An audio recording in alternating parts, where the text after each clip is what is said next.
My name is Maya Knoyer, and last year, in May of 2021, I had a 5-hour-long surgery for a completely new ACL, making my quadricep tendon and reconstruction of my lateral and medial meniscus. Backing up, we were roller skating with my friends after a volleyball tournament, and my knee hyperextended and gave out after I made a sharp corner around a bench.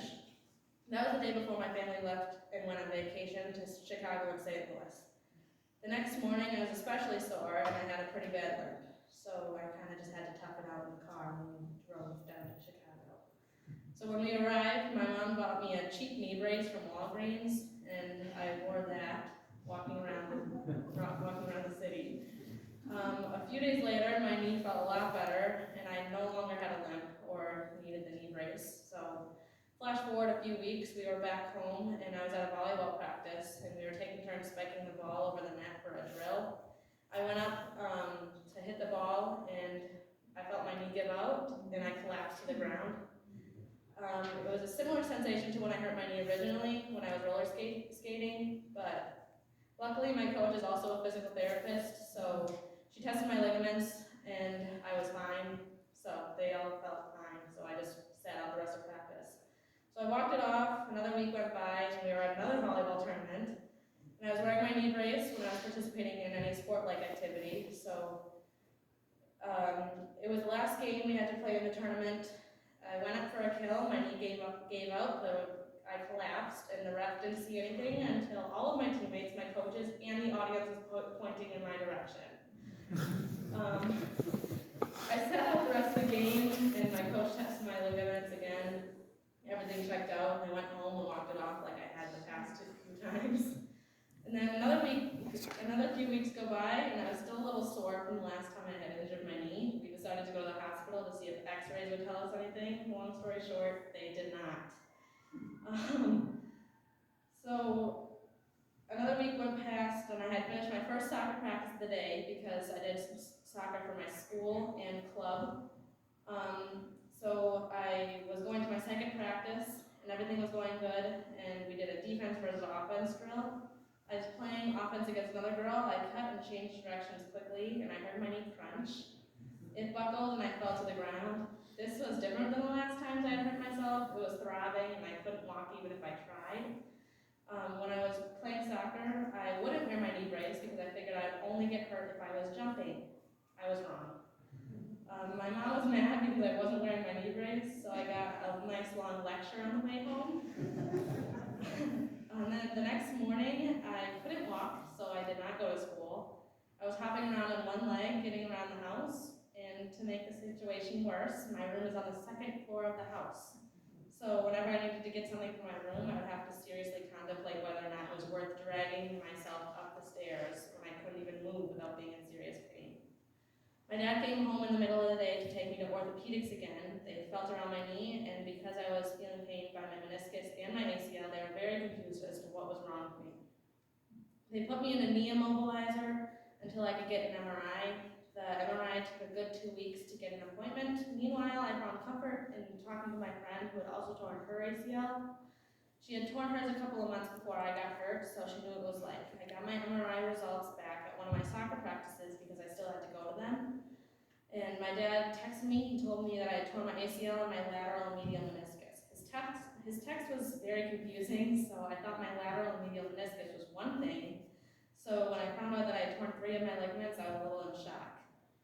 When we went back to my surgeon to talk about the game plan, about how long I'd have to recover and sit out, she had said that I had torn 3 of my ligaments and that I would have to be out of sports for a whole year. She showed me the pictures of my MRI, and it was crazy. My bones had collided with each other in complete opposite ends of each other. And she showed me all the fluid that was in there, and she told me that's why I was so swollen. The whole time she was talking, she was looking at me, but I was so in shock that I couldn't do anything but look out the window. So when she asked me if I had questions, I showed no emotion, and I just shook my head no. We booked my surgery date, my pre-op appointment with my doctor, and told me that it would be 3 weeks from that day.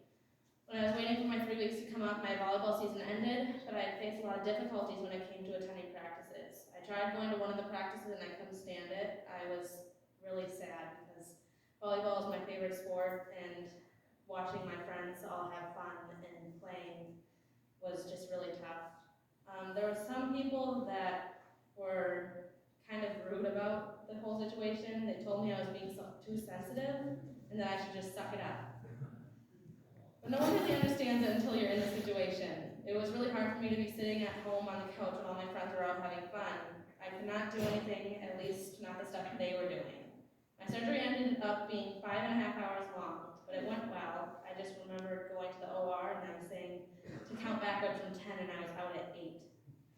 When I came to, they wheeled me back into my recovery room and a couple of hours later, my surgeon had come in and told me to go easy on the food because she didn't want me to be sick. I did proceed to eat a full meal after that. I had a taco salad bowl with Jell-O, popsicles, strawberry cheesecake parfait, and some of my mom's food. And throughout the night, I ended up having, I think, 3 ice cream cups and 5 popsicles. I was not sick, thank goodness, but I ended up having my knee up on a machine that would have it like bend and then retract and then bend and retract. I ended up staying the night in the hospital and got home the next morning and spent the next week on my couch. My mom slept on the floor with me. I did not do any of the homework that was due, but all my teachers excused it. When I was home, I couldn't do anything as much as lift my leg because they took like a little piece for my quadricep tendon and they made that into my ACL. So I couldn't lift my leg, so my mom, she helped me with a lot of stuff. I was very nervous to go back to school when my 1 week was up, but wouldn't have made much difference if I did or didn't go because there was 3 days of school left. I decided to go, and I had a lot of fun. The last few days were probably some of my favorites. I got lots of love from my friends, but going back to school also meant I had to go to my first physical therapy appointment. It went well and I didn't do much, but it was still scary. I had to wait 6 weeks before I could go with full weight on my right leg, so that meant I had to wait till July 2nd until I could put weight on it. This also meant that I missed out on a lot during the summer. I struggled to see my friends post on social media when I was at home, even though I knew they weren't trying to hurt me or my feelings when I could put weight on my leg. When I could put weight on my leg, it was a weird feeling, and I had to wait before I could go completely without crutches, so I had to go full bearing weight, but with 2 crutches, and then a few days later, I went with 1 crutch, and then eventually I was weaned off completely. My friend has a video of me taking my first steps, she likes to call it. I ended up going on a mission trip to Denver at the end of July. Everything went well, and my knee held up. I was a little sore, but everything was good. I knew that if anything went wrong, Dave was a physical therapist, so I was covered. I still struggle because I'm not yet over my 1 year. I'm very close to May 21st, but I've got 2 months to go. I love volleyball and I want to go back to it, but I'm very nervous that now I've had so much time off, I don't have as much, I'm not as skilled as I was before. I don't have a lot of my fundamentals as solid.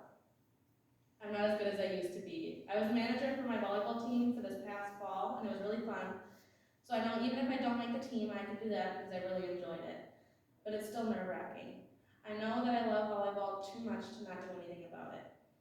When I was going through my tough moments, doubting myself, and was upset because I thought about why it happened to me. Why would this have to happen? Why me? I thought about how God had a plan for me, and He knew that I could handle it, and that's why it happened. Looking back, I came out a stronger person. I came out knowing and being more aware that I'm not going to be a part of everything, and that's okay. Whenever I feel left out, I think about the fact that my friends still like me, and they're not mad at me. They don't mean to hurt me, they just want to do stuff, and I'm not going to cross their mind every time they want to do, and that's okay. I've learned to accept that. I've learned that I'm a much stronger person than I was, and I know that God is by my side, and He's not going to abandon me, and that He honestly has a much bigger plan than what you think in the now. He knows that whatever you're going through is for a reason, and that it's not just about what's happening right now, it's about what's happening in the future.